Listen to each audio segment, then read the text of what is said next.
त्या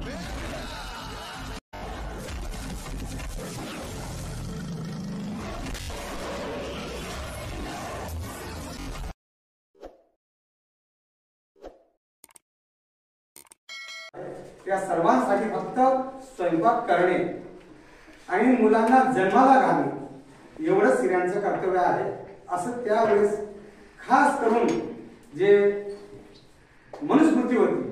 आणि मनुस्मृती हे फक्त हिंदू धर्मावर आधारित होती. तुमच्या माहितीसाठी सांगतो, या मनुस्मृतीवर आधारित जे काही कार्यक्रम राबवले जायचे ब्राह्मण समाजाच्या माध्यमातून त्या वेळपासून आजपर्यंत, म्हणजे जेव्हा देशाला स्वातंत्र्य मिळण्याच्या आधीची गोष्ट सांगतो मी, तिथपर्यंत मनुस्मृतीवर आधारित स्त्रियांना समाजामध्ये कोणत्याही प्रकारचं स्थान नव्हतं, कोणत्याही प्रकारचं त्यांना स्वातंत्र्य नव्हतं. पण ज्या वेळेस 3 जानेवारी 1831 मध्ये सावित्रीबाई फुल्यांचा जन्म झाला तेव्हा ते पूर्णपणे अशिक्षित होते.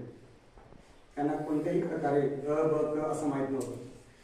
जेव्हा त्यांचं वय 9 वर्ष होतं